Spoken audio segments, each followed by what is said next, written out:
Welcome back. We are going over to Mike Eppel, standing by at his business center, a.k.a. his basement. I think it's your basement? Yes, it is. It Home is. office. Okay, there you go. Good morning to you, Mike. How are you? Good. I was trying to guessing game on where you were in your house. It looked very basement-esque. So yes, we get to look into people's homes with this new setup, don't we? It's always fun. I'm really Should fascinated. take you on a tour. Next time, we'll take you up on that. Let's and talk. here are the kids sleeping. Oh, geez, yeah, that won't be fun. They won't appreciate that. Where do we begin today? I know you got a lot to cover. Should we talk about gas prices, because we just teased that before the break here? Sure. We thought it would be a little bit a bigger dip overnight. I mean, it's still quite a bit. It's still significant. And it comes back to the point, Melanie, that people are driving so much less frequently than they were previously. At 77 cents a liter, or where it is this morning, it came down 5 cents. It's down about 6 cents on the week. The price for oil, of course, has dropped to all-time record lows.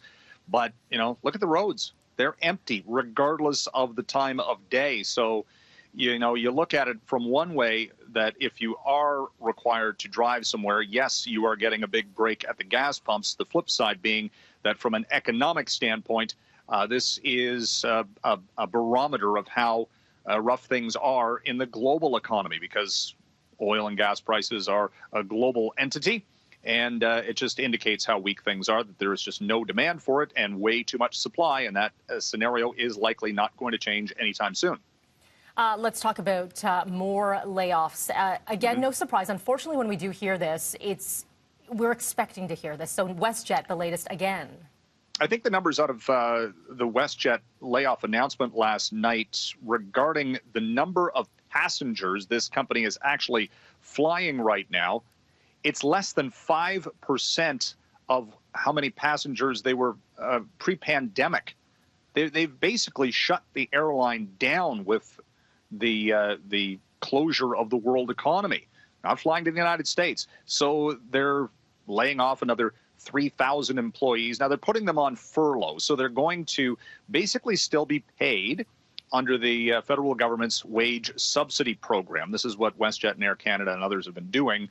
It's a temporary layoff situation, but Ed Sims, the CEO, saying, we don't know when things are going to recover. So until that happens, they have to just basically just try to keep the lights on. And he was blunt. He said, there's just no work to do for the employees affected in this latest round of job cuts. When we look to job cuts and then trying to look future to recovery, it's tough to envision what a lot of these companies are going to be able to do. Let's talk about the restaurant industry, really struggling right now. They put out a new survey this morning, Restaurant Canada, the lobby group, saying that if there is not some sort of rent relief or ostensibly more government assistance, 1 out of every 2 restaurants could close permanently if the pandemic shutdown goes on for 2 or 3 more months. They're all worried about rising debt loads. They got to pay the monthly bills. I mean, rent's coming due at the start of May here, coming up very shortly. And even multi-location operators are saying at least 1 of their locations could close permanently, again, without more government assistance, whether that is monetary or specifically rent relief or some sort of moratorium on landlords, saying pay up or get out. Finally for you, so I know a lot of people are doing their Zoom meetings for conferences or maybe their little social gatherings. There was obviously the concern when it comes to security, and they're constantly updating. So what have they done now? Zoom has increased its encryption software because, it was subject to infiltration by people you didn't want to see on your conference call in some cases. This has been more of an issue for big companies. In fact, companies like Daimler and Tesla, Ericsson, and others have told their employees, don't use this. We just don't know if we can keep it secure. Zoom has gone from 20 million users at the end of last year to 300 million just this past week.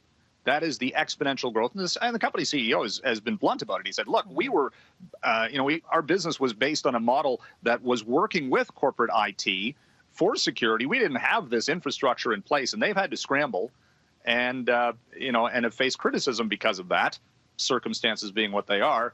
From an investment standpoint, it has been a huge winner on Wall Street. The stock has doubled just in the past couple of months, $150 a share US, and they seem to be tightening things up a little bit. So it'll be interesting to see if, in fact, the user base continues to grow. Yeah, pretty incredible here. It depends, I guess, on how long this goes. All right, Mike. That's just it. Thanks so much for your time today. Have a good one. Thank you.